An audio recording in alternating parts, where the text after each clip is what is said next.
Broadcasting live from the Capital OTB studios, this is Racing Across America with Seth Merrow.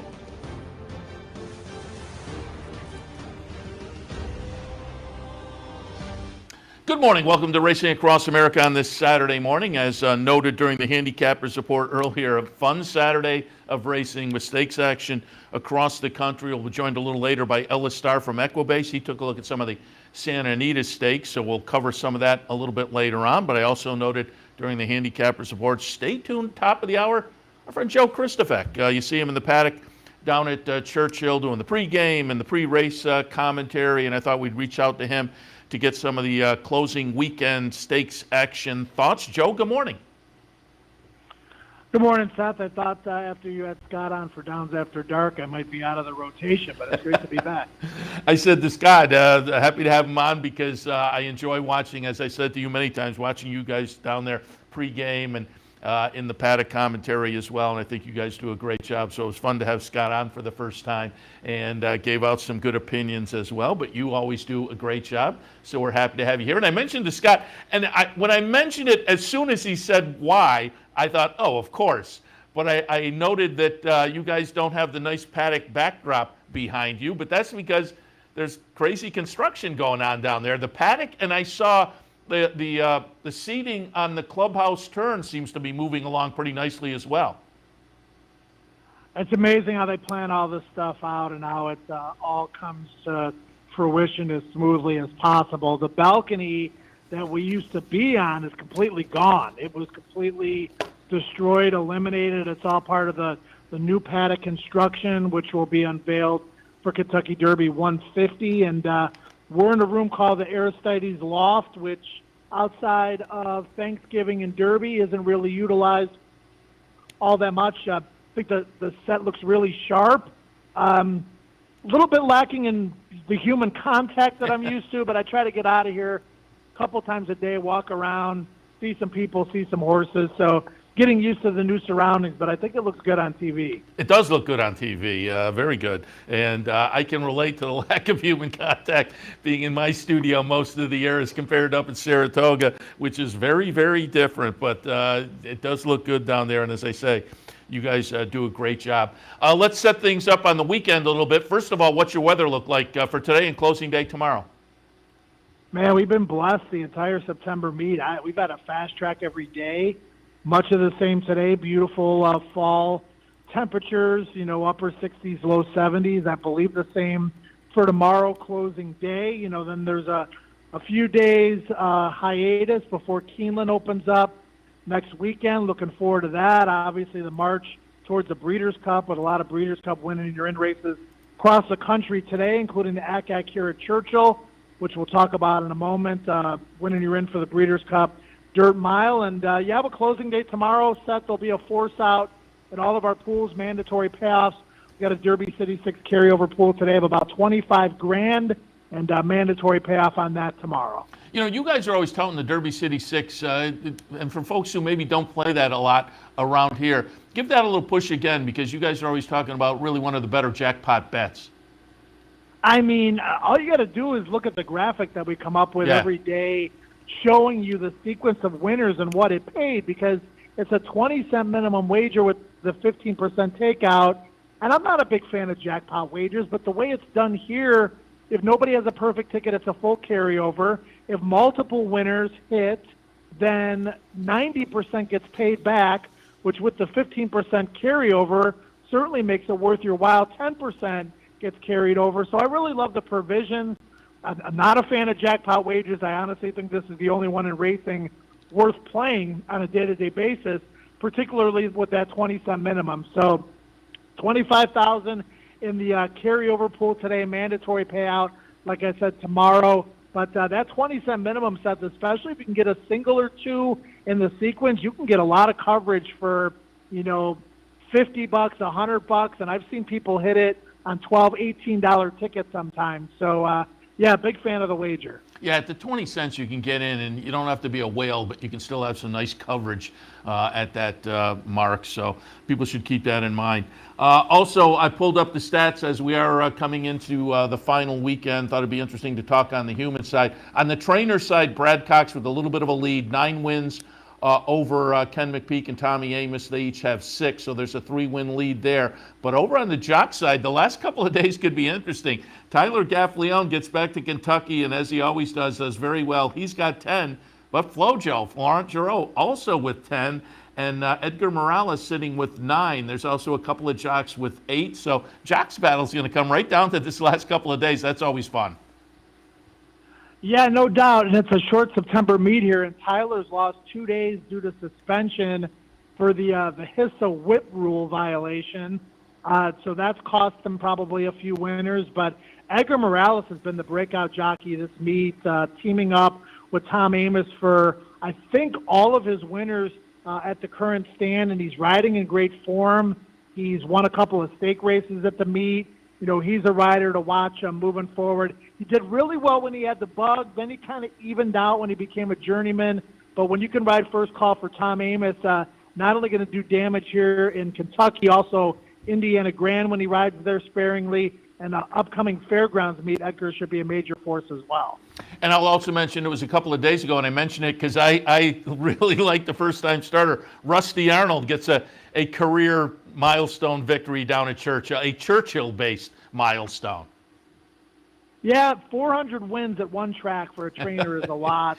10th on the all-time list, and, you know, he's had, I think, 4 millionaires, 3 horses that were within 50 grand of earning $1 million in his career. He just had a real solid, steady, productive career with a lot of classy horses, and you can depend on him. Second-time starters, he does really well. He's got some good young horses in his barn, and you know, you caught 8-1 on that first-timer the other day. He doesn't win with a lot of first-time starters, Seth, but when he does, they normally pay well. Yeah, I was perfectly happy with that, and I think part of that was he doesn't have standout numbers with firsters, but he can get it done. But, man, I had to sweat because that one came right down to the wire, but I was happy with the result. All right, let's get some people happy with the results today because, again, a couple of nice stakes here on this closing weekend Saturday. We'll kick things off with the Lucas Classic. Field of 6 scheduled in here. I pulled up a replay of the Whitney. Life is Good's going in New York, but Happy Saver and Hot Rod Charlie wind up down in Kentucky. Life is Good's going to be the number 6 horse. Happy Saver the number 5. Hot Rod Charlie the number 2. I'm tilting slightly towards Hot Rod Charlie, but Happy Saver, obviously very dangerous. Art Collector coming out of the win most recently in the Charleston Classic. And I'm really intrigued to see what the Derby winner, Rich Strike, can do, because I think he kind of validated his talent with the triple-digit 4th-place finish in the Travers. What are your thoughts on the Lucas Classic? Yeah, and Rich Strike likes this track. I mean, we all know he broke his maiden for 30,000, but he did it by 17 lengths, and then he won the Kentucky Derby. And I believe we haven't had a Kentucky Derby win a race here after winning the Derby since way back when Silver Charm did it. So we'll see if Rich Strike can be the next one to accomplish that feat. He's facing older horses for the first time. Very intriguing race. Art Collector has never lost going 9 furlongs in the United States. The only time he did was when he went over to Saudi. But like you said, Seth, Hot Rod Charlie, I think he's a better horse with blinkers. I think he's training great going into this race, and I think he's going to get the right trip, breathing down the neck of Art Collector in the early stages on the backstretch, potentially wear him down. Happy Saver's been running against, you know, the best horses in the division. You mentioned him going into the segment. Late closing kick should have an honest pace, but will he go by who's ever leading, you know, at the 8th pole? That's a question. And then Rich Strike, I mean, he's going to come running late. 9 furlongs at Churchill Downs should be his jam. I agree with you. I think he justified, you know, his Kentucky Derby win with a much better performance in the Travers than in the Belmont Stakes. You know, he was well beaten by Epicenter, the best 3-year-old in the country. These are tough older horses. This is going to be a tough ask. But like you said, I think that it just adds a ton of intrigue to the Lucas Classic, a race that isn't a Breeders' Cup win-and-you're-in race, but it was won last year by Nick's Go, who did go on to win the Breeders' Cup Classic. Which way are you going to tilt in here? No, I'm with you. I'm going with with Hot Rod Charlie. I just think he's going to get the right trip. He, has had the blinkers on, the blinkers off, the blinkers on, the blinkers off. Hasn't exactly been a win machine, as in relation to his class over the course of his career. But, Art Collector on the lead, Hot Rod Charlie sitting just off of him. Those two are not going to battle each other in the submission. I think the pace will be reasonable, and I just think Hot Rod Charlie will wear down Art Collector in the stretch with Rich Strike and Happy Saber running late, but Hot Rod Charlie getting the jump. Yeah, I think it's going to be fun. And again, I'm really intrigued to see what Rich Strike can do in here. Steps in against Older for the first time and gets back to Churchill. I had Eric Reed on with me on the backstretch up at Saratoga and had a fun conversation with him. So going to be intrigued to see what that one can do as well. All right, one race earlier. It is the Grade 3 ACAC, $300,000 up for grabs. They'll go the one-turn mile. I'm going to take a little pop against Speaker's Corner, but I pulled up the Nehrude from Belmont back on July 2nd. The winner here is going to be Life is Good, running second. Number 5 will be Speaker's Corner. 3 starts back. He finished third. Speaker's Corner, I'm talking about, behind Flightline. So, boy, the losses to Flightline and Life is Good. No shame there, but then followed it up with a disappointing effort, I thought, in the Pat O'Brien out at Del Mar. So I'm going to tilt slightly towards Untreated, but I am kind of rolling the dice because, again, you look at the company lines for Speaker's Corner. They're pretty good. Twilight Blue is the one I might play around with if I was looking for an absolute alternative. But what are your thoughts on the ACAC? Yeah, Speaker's Corner is the kind of horse you want to try to beat, right? He's going to be the favorite. It's a big field. But, Seth, you look around and you just don't see a lot of speed in the race. Yeah. I don't think Speaker's Corner has got to be on the lead. I think Injunction, who is a little bit interesting to me because I think he's better than his past performance lines indicate. That was a game win over West Willpower. Last out, West Willpower came back earlier this week at Churchill and won very impressively for Brad Cox. The race 2 back on July the 4th. He was left at the start and was hung wide that particular day, was majorly compromised. Not going to hold that against him, and he should get a great trip either on the lead or probably just outside Speaker's Corner. But I think in the end, Speaker's Corner's class is going to show, is he the kind of horse I'm going to single in the Derby City 6 or the multi-race wagers? Probably not. Some of the others I would use. Twilight Blue that you mentioned, he should get a great trip right off the speed. I'm also very intrigued by Untreated on the cutback. I think he's got good enough tactical speed to stay fairly close to the lead. I think the cutback to a mile, might serve him well. Folsom is a horse that I've been in love with for a long time. He's got a scintillating late kick, but, is he going to have enough speed to run at? And then Senior Buscador ran huge in that race at Del Mar, and he has a bad habit of breaking slowly from the gate, but he's been training here at Churchill for the better part of a month, so he should be acclimated, used to his surroundings. He's another one that I would not be surprised to run a big race. And then you saw, Kobe's Wish out at Saratoga, with an upset victory over Jackie's Warrior there. 3 Technique gave him all he could handle in the Hanshin here at Churchill on July the 4th. So you really can't toss him out either. So there are viable alternatives to Speaker's Corner. If there was just a little bit more speed signed on here, I would think he would be a little bit more vulnerable. I'm going to give him the edge, but like I said, if I play 2 tickets in the multi-race wagers, probably single him on one and spread on the other. Yeah, and you mentioned Senior Buscador. Got a root for Todd Fincher after the Heisa violation that has him DQ'd from a Derby win out in Albuquerque. That's a tough decision there. So Senior Buscador, one that I'll be rooting for a little bit anyway. But a fun couple of stakes this weekend, closing weekend on this Saturday down at Churchill. But also wanted to get some opinions going back to last week at Churchill. And we talked about it on the handicapping show earlier. Gun Runner, just phenomenal. Echo Zulu, Gunite last week, some really nice performances in stakes action down at Churchill last Saturday as well.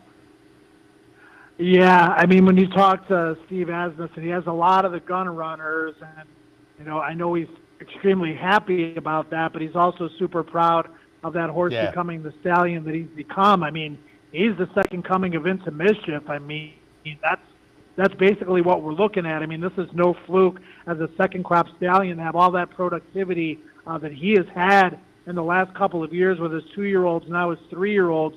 You never know who the great brood mares are going to be, and you really never know who the great stallions are going to be. But he stamped himself pretty quickly, and yeah, I wouldn't mind owning a piece of him, I'll tell you that. And it was fun to see Echo Zulu, get back on track down there. And as I say, tonight we've seen that one up here at Saratoga run well. So it was a fun weekend.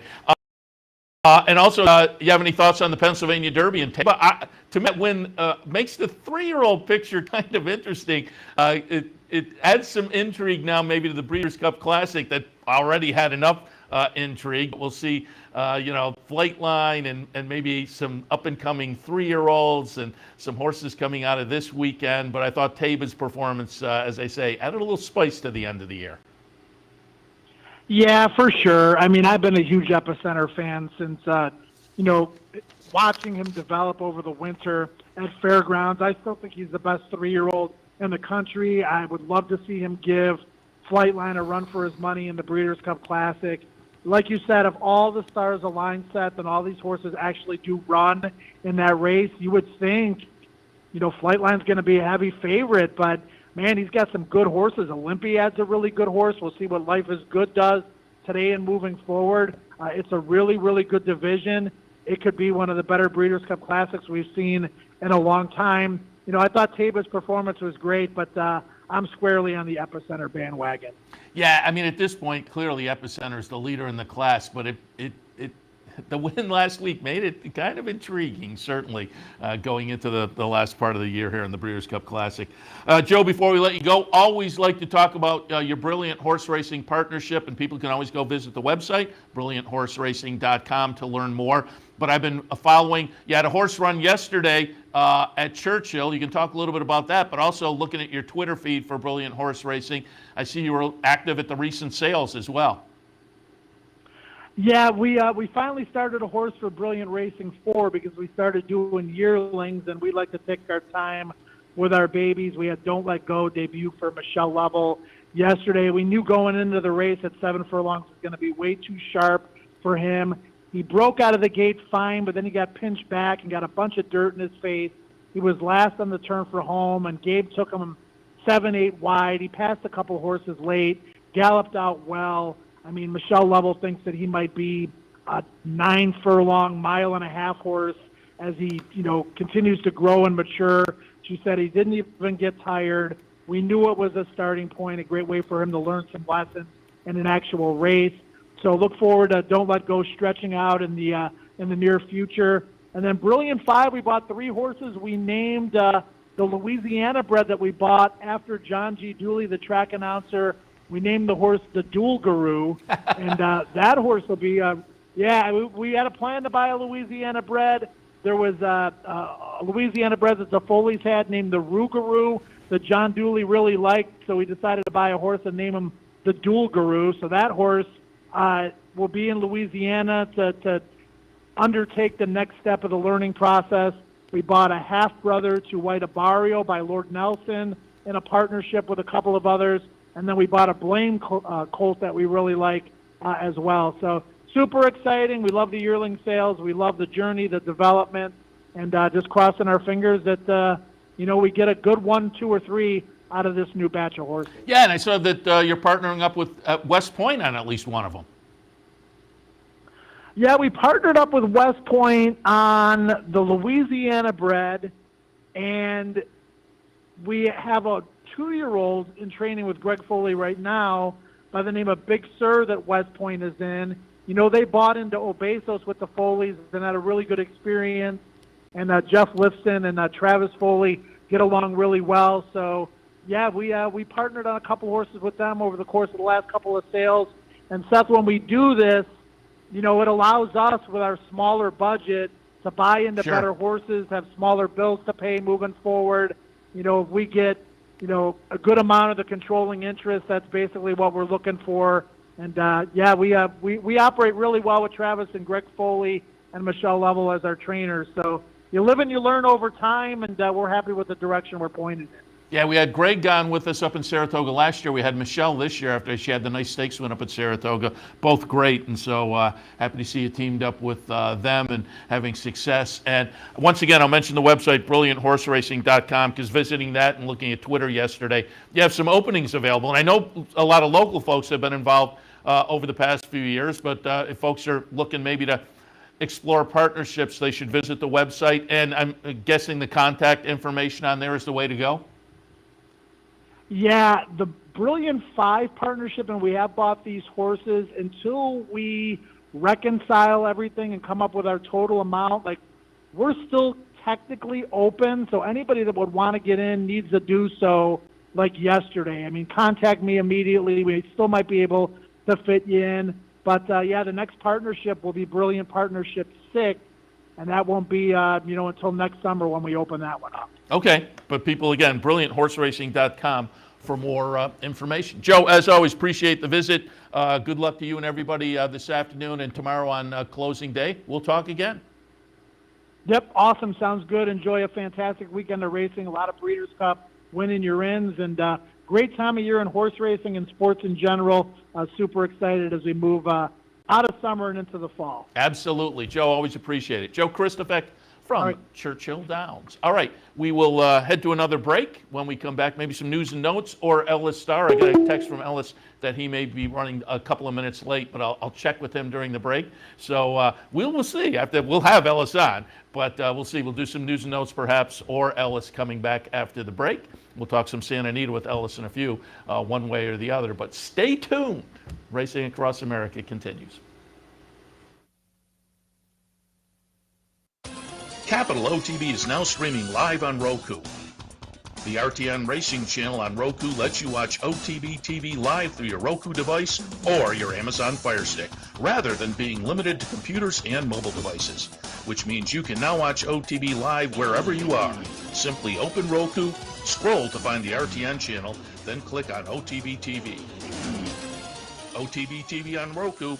Try it now. Birdstone is an outside front. They're coming down to the finish. Can Smarty Jones hold on? Here comes Birdstone. Birdstone surges past. Birdstone wins the Belmont Stakes. In front, but here comes High Chaparral. High Chaparral, the defending champ, to take it to Bob. These two arch rivals head to head with Joe Hart bearing down on them. It's going to be a three-horse photo finish to the turn. Here's a wire. Photo finish. What if there was a way to become a better horse player, to have a better knowledge of the game, to be more successful? What if there were a way to take what you've learned, what you know, and make better decisions, better choices? In horse racing, knowledge is a powerful tool. Race results and replays, past performances and live streaming, wagering from all your digital devices. Capital OTB. Become a better horse player.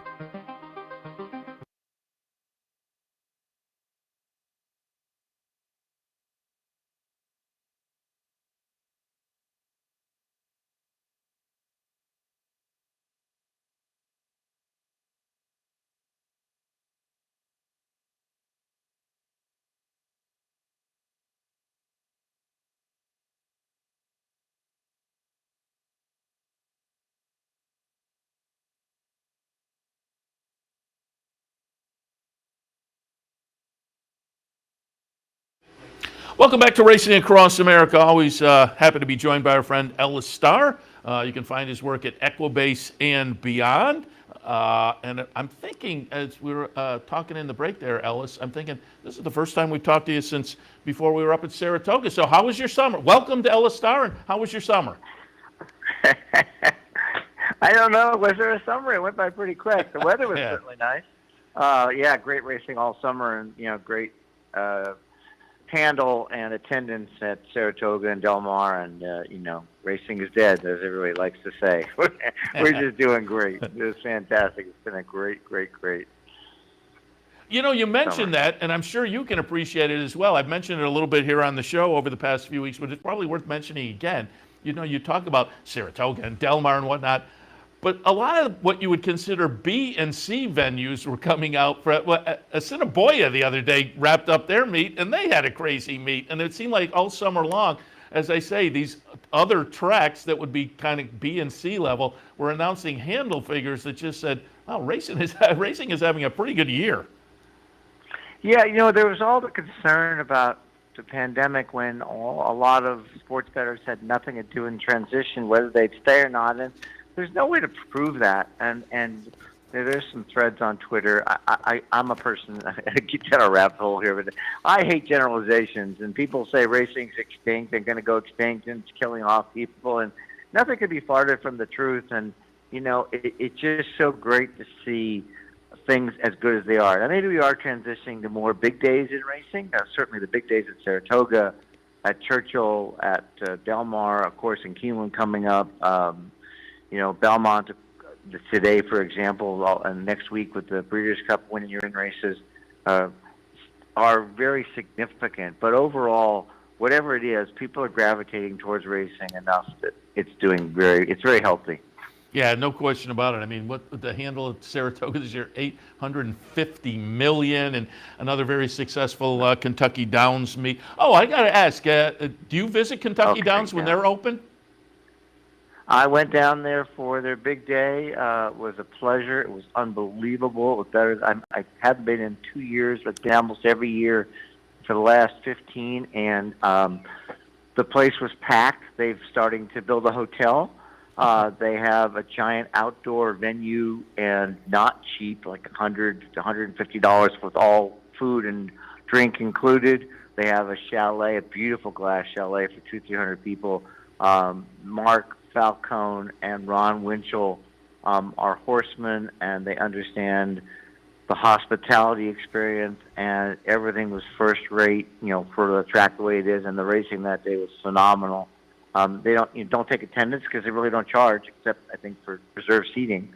But I'm going to guess there were 5,000 people there that day, pretty packed on the apron, and just a tremendous day. They're really working on them. They got an extra day this year to 6. That's all they could squeeze in because they had 2, rain cancellation days that they had to make up, and then Churchill starts, so they don't have a lot of room to wiggle there. But it is really a ton of fun. Everybody that has a chance to go down, towards the end of September, some states before kids go back to school, take a day and do it, and they'll have a hotel on premises soon too. Yeah, I have got to get down. Our friend Tim Wilkin, he's in the press box all summer long up at Saratoga, but he went down and helped Jenny Reese after Saratoga cover. Steve Bick went down and did the radio show, so I had both of them on the show to talk a little bit about it. We're showing some pictures. I have to get, and I think just as a racing fan, it's tough handicapping because some horses just don't take to the surface. There are horses coming in from all over, but those purses are crazy, and you get big competitive fields. And if you handicap it right, you get paid most of the time. Yeah, just to that point, whatever it was 11 or 12 races that day. I had 2 winners, each paid $26. So 12 to 1, where they would have been normally 4 or 5 to 1. So 52 backs if I only bet one horse to win per race on 24, 100%. And I feel really lucky that day with it, that the purses are good. They have to go uphill, downhill, sideways, as well as the stretch itself is 5/16 of a mile pretty much. And so there's a long stretch, and a lot of it's got a slight incline. It takes a lot of horses. However, if you just bet Mike Maker, you're going to make a profit. Yeah. No, it was fun this year, and as I say, I'd love to get down. Let me know when you come. Jeff Chapman from Santa Anita was there for the first time, and he'd seen it, and he was just amazed at what the track has done and what the track looks like and how it runs. Yeah, we had Ron Winchell on with us actually up in Saratoga, and we're talking a little bit about the track and whatnot. And they've done a great job down there, no question about it. It's now one of the venues that I think the racing public kind of looks forward to every year because of that little short meet and the big purses and whatnot. Just before we move on to Santa Anita, also just had Joe Kristufek on, and we wound up his conversation. I asked him, I'll ask you, did you see the Pennsylvania Derby last week? Thoughts on Taba? Did I see the Pennsylvania Derby last week? Yeah, some thoughts on the win from Taba. It was pretty impressive. We always knew he was talented. He just was so lightly raced coming into the Derby. It was more mental than physical. He ran really well after that, and this was his coming out party. I hope that he stays sound for the Classic. I'm looking forward to seeing a few horses taking on Flightline and see how it comes out. Yeah, I'm the same way. I think with the win the other day, I think he's in play maybe for the 3-year-old Eclipse, depending on how the Breeders' Cup class. Epicenter clearly the leader of the class right now, I think, in most people's minds. But I think that win the other day put Taba in the conversation. Yeah, I mean, absolutely. You've got a horse that's hard about your race, but it's always been, in terms of voting, what have you done for me lately? Yeah. End of year takes way precedence over beginning of the year. And, of course, Rich Strike appears to have been a one-hit wonder, no offense, but, we'll see today. And so you've really got the horse that's been consistent all year, Epicenter, versus this horse that's really coming into his own. It depends what happens. I don't know if he runs second in the Classic, if he still gets enough votes this field, he probably does. It's going to be fun. I think it added some nice intrigue to the end of the year in the Breeders' Cup Classic. All right, let's jump in. Speaking of Breeders' Cup, these last couple of weeks, this week, the Santa Anita and over at Churchill and whatnot. Next week out at Keeneland, we'll have kind of our last shot at horses who are prepping for the Breeders' Cup. And so let's take a look at some of the action out at Santa Anita. We'll start with the Unzip Me.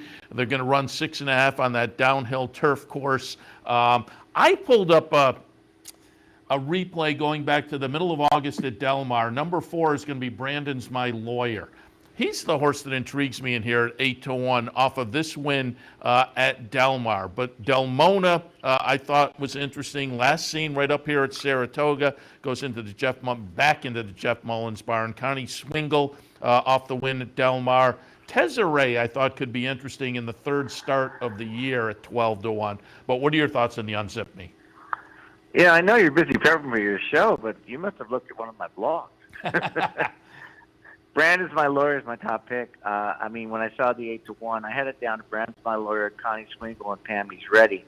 Pammy's Ready is 10-1. And Connie Swingle's 3-1, but we'll go off at lower odds. It's been 8-5, 7-5, 3-5 her last 3 races. But this is restricted to 3-year-olds. Brandon's My Lawyer just beat Older, even though it was a non-winners of 2 allowance of 5 furlongs. But her only race down the hill back in May 19th when she moved from Baltus to Papadromo after Baltus had some issues was phenomenal. She came from just off the pace. I don't think the 2 holes going to hurt her. Her dirt race is irrelevant in the Grade 2 Great Lady M, and then she came back to win 5 at Del Mar. So she's generally racing good form. Mario's 2 for 2 on turf aboard the filly, and she's got the best numbers. 103 Equibase speed figure happens to be the fastest last race figure in the field, even faster than Connie Swingle, who got a 97 winning a classified allowance, also at 5 furlongs at Del Mar, but 103 Brandon's My Lawyer at the same 5 furlong trip at Del Mar. They both beat Older. Pammy's Ready scratched out of a race, I think yesterday, opening day, allowance race to run this little tougher race. Maybe not, because, again, this is 3-year-olds only. And she ran second to Brandon's My Lawyer. She was 9-2 that day. Brandon's My Lawyer was 5-2, and now they're 8-1 and 10-1, which is just ridiculous. I know the morning line is based on how the public's going to bet, so I get it. Connie Swingle's, never off the board in 8 races with 5 wins. But I'm looking to make a win bet on Brandon's My Lawyer, a slightly smaller win bet on Pammy's Ready, and then box the 3 and hope that maybe Connie Swingle finishes third. This is a really good race. It's the 9th race at Santa Anita, the Unzippy Stakes. Yeah, I totally agree, and I'm happy to hear you also are on Brandon's My Lawyer. That adds to my confidence, and now we have to keep our fingers crossed on that 8-1 morning line holding up in there. All right, a little bit earlier, the Eddie D, 3-year-olds and up, going the 6.5 on the downhill turf course. Let's see if we have a meeting of the minds here, because I pulled up a June 12th race from Santa Anita. The number 2 Air Force Red is going to be the winner here. That was the last time this horse was seen at Santa Anita on this 6.5 downhill turf course, which I think horses can perhaps be specialists in. So I like to see a win over it. Went the mile at Del Mar last time, and the Del Mar mile had the lead before fading. But I thought Air Force Red was interesting. Gregorian Chant, obviously, particularly with that bullet workout coming in for Phil D'Amato, a player. And Goliad, I thought, also coming out of miles at Del Mar, could be a little bit of a player in here as well. What are your thoughts on the Eddie D? We're a little close and a little different. Okay. There's a horse running, three horses. We'll get to the Santa Anita Sprint Championship. 2 horses from trainer Amador Sanchez, and 1 in this race, Dubai Key. And these horses are all loaded for bear. Sanchez shipped horses in on the string. He's one of the ones that talked Hector Berrios to move his tack from Gulfstream, and he had a tremendous Del Mar meet. I mean, this guy just relaxes. He never gets flustered. I've seen him in boxes turning into the stretch and even almost a 16th to go, and he just waits for a hole. He doesn't try and move out. He sticks it. He doesn't get cheeky, and he doesn't get caught in a mistake of waiting for a hole. Dubai Key was very good in his native Argentina, winning 5 of 10, and he's 3 for 4 since coming to the U.S., moving up first allowance condition, second allowance condition, classified allowance condition, and then 4th in the Green Flash last time out, and that was interesting because he had the rail. But now he's back outside, which is where he runs his best. He just didn't do well from the rail. 47 and 3/5, 3rd of 97, almost a bullet. Since then, I don't think I'll have any problem with the downhill. He went 7 furlongs in Argentina on a left-handed course, so this, kind of a right-handed downhill. It's pretty much still a left-handed track, and he's very strong. He opens at 6-1. That race on August 5th at 5 at Del Mar got a 109 Equibase speed figure. Again, top figure in the field this year by any horse. So he's very good. He doesn't actually need to lead, but he'll probably going to sit right off the pace. The 2 Air Force Red you mentioned, absolutely, he's going to go. He's going to be the one that Dubai Key has to pass to win. His back-to-back downhill wins in April and June were pretty good. He went wire to wire. He does lose Juan Hernandez because Johnny V rode him in the Del Mar Mile, but Hernandez was the regular rider. He loses Hernandez to Goliad, but he picks up Victor Espinoza, who rode him to the first of the 2 wins down the hill. And he won from the 2 posts at this trip, so I'm not worried about it. Again, the cutting back from a mile, he might actually be a little more off the pace this time, but he won at 6.5 when they run him at Santa Anita on the flat, when they don't run the downhill. He won from off the pace in March. So he's good. He's 5-1. So I got 6-1, 5-1. And the Gregorian Chant, you got to use him as a 3rd contender for exactas and multi-race bets. Certainly, I love the Bullet 58 and 3. You mentioned he likes the Santa Anita Turf Course 5 for 11. He's run down the hill, I think it was just twice. 4th last year, but he's in better form this year. And then he won October to the end of March, so almost 6 months off down the hill. And then 3 tough races since, shipping to Belmont with the Jaipur, 3rd in the turf sprint at Churchill. The fact he ran the mile was solid. Now he's going to cut back. He's going to be the one closing fastest of all. So I think those are the 3 that make the race. But Dubai Key is going to be really tough, in my opinion. Yeah, I think it's a fun race, no question about it.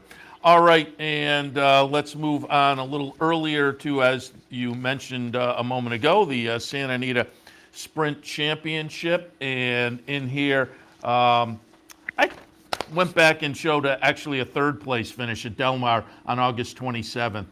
It's going to be How Be It. The number 2, Fashionably Fast, is the winner. The number 4, Let's Get Lucky, runs 2nd. But number 7, How Be It, runs 3rd.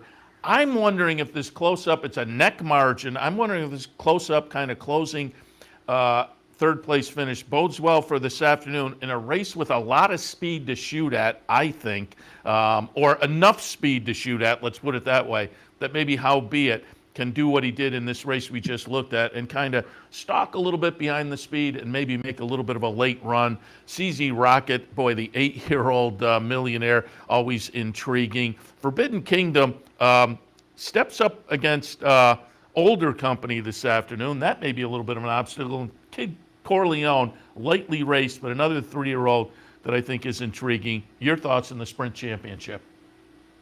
This is a heck of a race to talk about, Seth, for sure, everything you mentioned.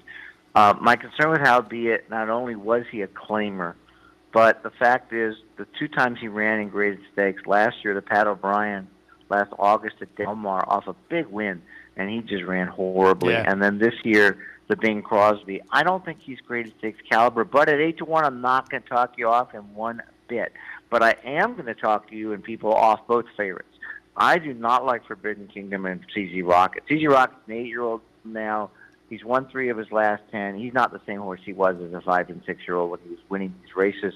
not anymore, in my opinion. The classified allowance win on July 23rd was nice, but it doesn't win here. And then he had no excuse in the Pat O'Brien. And also, without Lasix, he's just not as good. Last 5 race out Lasix, 8th, 7th, 3rd, 2nd, 3rd. So, unfortunately, it looks like he really needs the added edge of the Lasix. And they're also taking blinkers off for a stakes, which I always question, why would you do that in the stakes? It really means you don't know what to do with a horse that's just not running the way you expect. Forbidden Kingdom certainly has the talent, but if you look at his, I circle the first call in my PPs, and he's got ones all the way through. And Kid Corleone towards the outside is the same thing. They both can run 44. And as you said, that's the speed. Those two go gun it, and I think other horses come. I am really, I'm saying, not in love, but I'm enamored with both of Sanchez's horses here. Again, the guy brought a string to Del Mar, and they ran big. Toto Fino won his only U.S. start for Sanchez on September 3rd, coming from just off the pace. He ran very well. He's going to be a lot tighter. Second off a 5-month layoff. And the horse was 10 for 14 in his native Chile, and he's a heck of a sprinter. I like the 1 furlong cutback as well. Super Ocho was really impressive in his U.S. debut at Mountaineer after winning 4 of 12 in his native Chile, mostly on turf, But they're very impressive, winning by 10. And then the Green Flash handicap, which we just talked about earlier, when talking about the Unzip Me, he got kind of bumped early and rushed up from 10th to 4th to 3rd and lost all his gas. I used to word him that day. Barrios gets back on. Barrios chose, I'm assuming he had the choice of Super Ocho or Toto Fino, and he chose Super Ocho. Barrios and Sanchez back, including Gulfstream, the last 20 months, going back to January 1st of 2021. They won 30 out of 120 races together. Just a great team. He's working well since. So you get 10-1 on Super Ocho, 7-1 on Toto Fino. Bad favorites was Forbidden Kingdom and CC Rocket as far as win bets go, because Forbidden Kingdom has a pace problem. If Kid Corleone runs, CC Rocket, I think, is a little bit over the top here. So I'm looking at win bets here on both those horses. And I'm really looking forward to see if I'm right about this race. But again, back to you. Howbeit also benefits from pace, and he'll be coming late. I'll throw your 2 in with mine on an exacta and see if we can make a little magic happen. I like that. All right, let's go over and get a couple of opinions on the Churchill closing Saturday weekend stakes races. We'll start with the Lucas Classic. We talked with Joe Kristufek a little bit about this race, and when we did, I pulled up the Whitney and watched Happy Saver and Hot Rod Charlie run 2nd and 3rd. For your conversation, I thought people might want to see Art Collector in the Charlestown Classic, so we'll watch Art Collector, the number 4 horse, down at Charlestown, get it done just a few weeks back. I'm tilting a little bit towards Hot Rod Charlie in here, but I said to Joe, I'm really intrigued to see what Rich Strike can do returning to Churchill Downs. Obviously, Happy Saver and Art Collector are players as well. What are your thoughts in the Lucas Classic? Well, Rich Strike, what he did was phenomenal, but I'm sorry, unless he proves something else, he's still a one-hit wonder to me. But you're getting 6-1, I wouldn't talk you off him. Art Collector, the Charleston Classic, already turned out to be a key race because Mind Control came back to win, and another horse came back to win out of that race, and he's won at Churchill. Certainly no knock on him, and he's the one that's going to go and play Come Catch Me. The question is, Hot Rod Charlie, he's going to sit second. I don't see him not winning this race after that. It's kind of a yawner from betting perspective because he's 8-5, but he tries every time. I think this is it. He's on a good pattern after the Dubai World Cup, which of course was a big race when he ran second to Country Grammar, who's running in the Awesome again today. Off that layoff, a couple months, he ran second to Mind Control, who we just talked about, who ran third Art Collector and won again. And he got a 118 Equibase speed figure. Then in the Whitney, even though he was beaten ahead for second, he improved to a 122. That's top in the field by a boatload, except for Happy Saver. I think they're tied, and then everybody else is whatever. Art Collector's 104, 113, 120 last year in the Woodward. His best may not be good enough to win here, even though he does have that pace edge. So, as far as the race goes, I think Hot Rod Charlie gets the best trip. Hopefully he can go by Art Collector. From a fan perspective, I want this horse to win. It's been kind of a while, the Penn State Derby, at least in North America, since he's won a big race. in the Haskell last year when he got DQ'd. And so, I want him to win. But I think he sits behind Art Collector and gets up. I think Happy Saver closes for second. Art Collector, again, has a shot to go wire to wire. But I just don't think he's fast enough. And sorry, Rich Strike, I don't mean to insult you, but I don't think you have a chance to win. Yeah, I'm pretty much in the same boat. I mean, I have it Hot Rod Charlie over Happy Saver over Art Collector, and then Rich Strike in fourth. But as they say, I'll be interested because I thought the fourth in the Travers was okay. It was a little bit of a rebound for Rich Strike, and I'm interested to see what he does on the return to Churchill. Because I will admit, after the Derby, I said just what you said, one-hit wonder. That seemed to be validated in the Belmont, but he ran okay in the Travers, so I'm interested to see. All right, let's go one race earlier, the ACAC. Get some thoughts here. I talked about that one earlier with Joe Kristufek, and I showed the Nehru where Speaker's Corner ran second to Life is Good. And you look at the company lines, yeah, the Life is Good second place finish, 3 starts back for Speaker's Corner, was behind Flightline. But boy, the Pat O'Brien. So I'm going to play around a little bit with Untreated, who is 3 for 3 at the mile distance. I'm going to pull up the New Year's Eve race from Aqueduct, which was the last time Untreated ran this mile distance. He'll be the number 6 horse here, getting it done by 3/4 of a length. I'm going to tilt slightly in that direction, take a little bit of a pop against Speaker's Corner, who I have right underneath. But what are your thoughts on the ACAC? Oh, so Untreated's kind of on my list. I'll get to Micah Terrace in a second. James Quinn, who's written so many books on handicapping, one of the great authors of the last 20 years of last century and the first 10 years of this year. He wrote another book. He always said that these distances, cutting back, was really important. And I don't disagree. From 10 furlongs to 8 and back to the 1 turn per mile.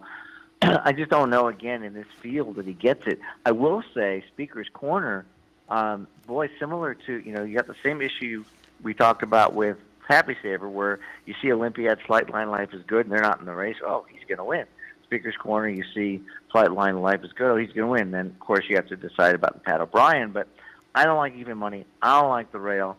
I don't like his last 3 races. I'm taking a stand against him, which means a lot of value if he's anywhere near his even money morning line. The horses I like most of all are Silver Prospector and Injunction. And this is one of my blogs that people can go to my @UberCapper Twitter and see the links to those blogs. Silver Prospector won the Kentucky Jockey Club as a 2-year-old at Churchill back in 2019. Yes, that bad since he's $100 million too. In the last race, the West Virginia Governors, I'm not sure what Brian Hernandez was thinking, but maybe he just got not a good position because he's usually 4th or 5th early. It's the first time Hernandez rid them. Hernandez just moved him from 8th to 2nd or to 3rd really early in the race, and that took a lot of gas out of him. Then he just ran even as Folsom, won that race with a rally on the turn from 5th. And 2 before that at the Steve Sexton mile, so a 2-turn mile, but still a mile, he ran his best race in probably a year or 2. And I think getting Santana, who rode him way back earlier in his career and in the Kentucky Jockey Club, I think Silver Prospector runs back to the Steve Sexton mile, and that race with a 112 figure could get the win here, and he's 12-1. So I'm looking at him to, representative race as opposed to a lot of his other races recently. And then you've got Injunction, who's one of the couple 4-year-olds in the race. If you toss out his turf race, he's got 4 wins in 3 seconds in 10 races on dirt. He likes the mile. He was 2nd to 3 Technique in the Knits Go, and then he won the Cowboy Jones at Ellis Park, which, as people know, goes around a hook. So it's not really a 2-turn race. It's more of a 1-turn race. And he battled head-and-head from the start all the way to the finish. Just battled and battled and battled and still held. I mean, that's some mental toughness there. And he got a 106 career best, but he's a 4-year-old.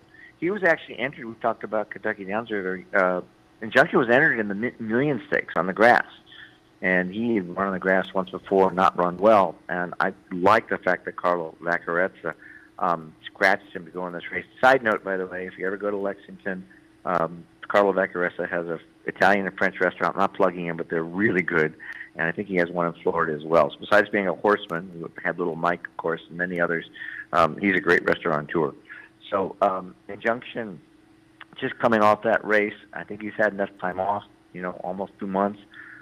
From that hard race, Gerardo Corrales, who had a huge meet at Kentucky Downs, is on him, and he's 10-1. So I'm looking at 12-1 and 10-1 here. I'm probably going to bet on both to win, and then play $1 exact with everybody over them instead of a place bet, because I don't think Seeker's Corner beats them. In that case, I'm going to get a lot more for my exact back wheel than I would for a place bet. I like it. I'll play around a little bit with that one at the prices myself. Ellis, as always, appreciate the thoughts and the visit. And again, pulled you up to talk a little Santa Anita, because with the Santa Anita meet starting, if folks go to the Santa Anita website, they can find some selections for you every day at the Santa Anita website. And with Keeneland coming up, I'm assuming there'll be some Keeneland selections during the meet as well.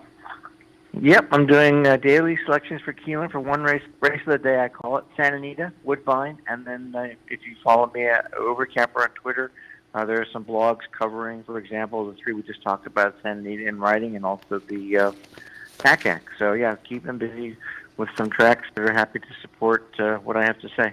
Excellent. And we support what you have to say as well. And I think we got some fun opinions this morning, and appreciate the visit as always. And again, glad to have you back in the mix as we have come back into the studio from our live from the backstretch summer up in Saratoga, which is always fun, but it's great to get plugged in with the regulars as well. So once again, Ellis, appreciate the visit. We'll talk again.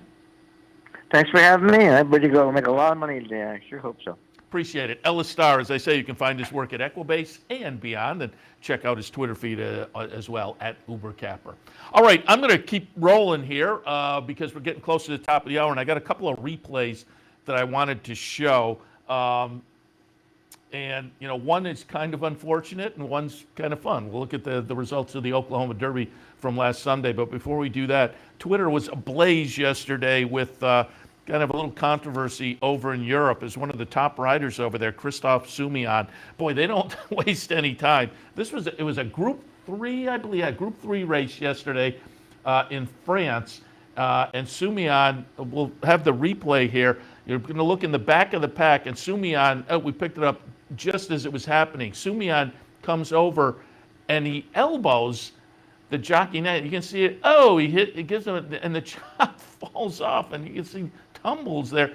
Subsequently, that jock was okay, great to report, and the horse was okay. And you can see Soumillon, and he admitted, Soumillon eventually apologized and subsequently admitted, you know, I came out and I was just trying to get my position, so I did elbow him to let him know I'm here.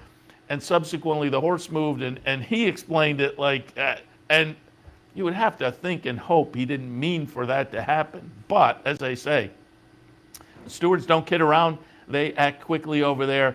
He got a 2-month ban for that, which perfectly justifiable. And he said, I'm going to accept my, the punishment here and the suspension. He will be allowed to ride tomorrow in the ARC. So Soumillon, again, one of the top riders internationally. It was an ugly looking incident to come out and elbow the guy off his horse. But as I say, Soumillon did kind of recognize wasn't good. I apologize, taking the suspension. But once again, I will reiterate, they don't kid around on the speed. This was a race yesterday, and by the end of the day, 2-month ban for Christophe Soumillon there. And again, Twitter was ablaze, as Twitter typically is, but this one probably justifiably so, with folks playing the replay and, you know, before the steward's decision was made, folks saying, hopefully they come down hard. I think 2 months, I think they did come down hard. A lot of people thought should have come down harder, but it was not a good-looking incident, that's for sure. But on a happier note, also wanted to pull up from last Sunday, the Oklahoma Derby out at Remington Park, because it was won by Rattle and Roll, Ken McPeak runner, that I kind of liked earlier this year. This horse is a 2-year-old, won the Breeders' Futurity at Keeneland. Going to be the number 5 horse here. As you can see, holding off King Ottoman. The chart margin winds up to be 1.5 lengths.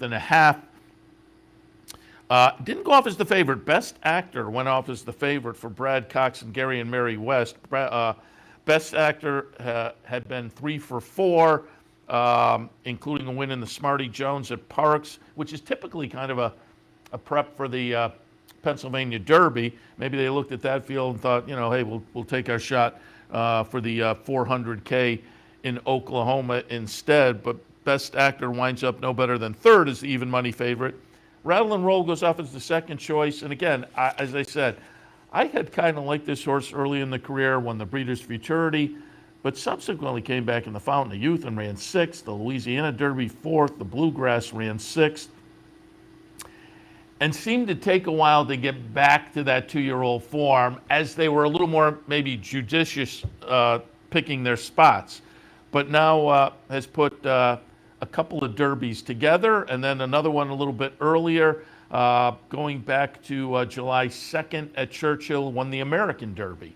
Then was seventh in the Indiana Derby, but went over and won the St. Louis Derby on August 20th and then the Oklahoma Derby most recently. So this is a horse that, again, making that kind of second level Derby trek around the country. American Derby, St. Louis Derby, and then last Sunday, the Oklahoma Derby. And I'm guessing with the 240, we are right about at $1 million. So they're picking their spots nicely for this one. Again, had to find their level. They found the level, but again, finding that level has led to 5 wins in 13 career starts and just about $1 million in purse earnings for the Ken McPeak trainee. Again, last Sunday at Remington in the Oklahoma Derby. All right. Mentioned earlier, I have this note here, but I did mention it earlier on the handicappers report. It looks like things are moving forward with that proposed new track in Massachusetts. And again, it's between Springfield and Worcester, and I charted it out a couple hours probably driving time from Albany. But the latest news that just came out yesterday, I think, they had to apply for dates by August 1st. They did that. So it seems like things are moving in the right direction. It seems like the people behind this are enthusiastic.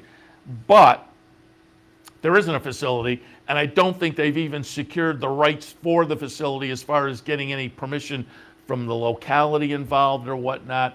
But it seems like an interesting idea. It'll be a Kentucky Downs type of meet next year and going into the future. Short, all turf. The facility itself, they're looking at some kind of overall equine facility for layups and rehabs and maybe some breeding there out in Massachusetts.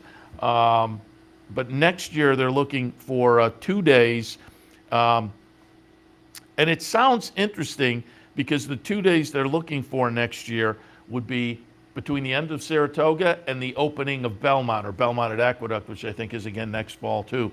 It would be a couple of days right in the middle there, which you would think would attract some very familiar names, some New York-based outfits, so it could be a lot of fun. They're looking for $750,000 as the purse for each of the 2 days. So it could be fun. We'll keep our eyes and ears open as far as Massachusetts racing, but again, maybe things will return in Massachusetts as far as thoroughbred racing, of course, which hasn't been seen since Suffolk closed, 2 or 3 years back. So again, it's moving along. It's not a done deal, but it seems like everybody has the proper enthusiasm that it could wind up happening. And again, if it does, a couple hours up the turnpike, and might be a fun couple of days to head to the races in between Saratoga and Belmont opening maybe late next summer, early-ish September. All right, I'm going to wrap it up for this Saturday edition of Racing Across America. I said Sunday because I want to bring up Sunday tomorrow. There is an early opening here at the Clubhouse Racebook. We'll have the ARC tomorrow, and it'll be at 10:05, so it'll be during Racing Across America tomorrow morning, but we'll show that and all of those races from France here on the network. But if you'd like to come down to the Clubhouse Racebook tomorrow to watch the ARC, and again, it's 10:05, we will be opening at the Clubhouse Racebook at 9:30.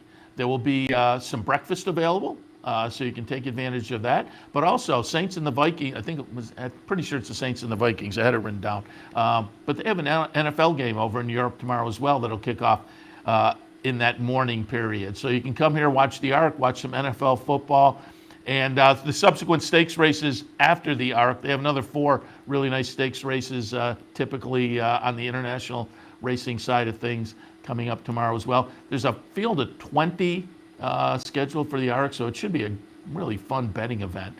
So again, tomorrow, you can watch and wager here on the network and via Capital OTB Bet, but you can also come down and enjoy the action here at the Clubhouse Racebook. We open at 9:30. There'll be a little breakfast available. You can also watch the football game as well, and then stick around for the afternoon action of racing and football, as always, on a Sunday afternoon, right here, Clubhouse Racebook tomorrow, 711 Central Avenue in Albany. On the flip side, today, you can stick around because I'll be back in probably about an hour and a half or so with OTB Live for a Saturday afternoon. We'll take a look at some of the nice Saturday action, which we have been talking about all morning. It should be fun. Oh, and today we're going to stay open a little later at the Clubhouse Racebook. It's not a big amount of time, but if you come down to the Racebook tonight, you want to watch Santa Anita, we'll stay open through the entire Santa Anita card. So keep that in mind as well for a little bit later on today. One more reminder, Gulfstream Park, the Rainbow today is a mandatory pay. Mandatory pay for the Rainbow today at Gulfstream. Oh, and as Joe Kristufek mentioned, tomorrow, closing day at Churchill, mandatories tomorrow at Churchill in the various wagers. But today it's a mandatory at Gulfstream, so keep that in mind. If you haven't looked, maybe take a look at their Rainbow today down at Gulfstream Park. Seth Merrow, Racing Across America for Saturday morning. As always, really appreciate your tuning in. Hopefully we tossed out some good ideas for the afternoon, and we will be back this afternoon, as I say, just about 12:30 or so with OTB Live. So we'll see you then.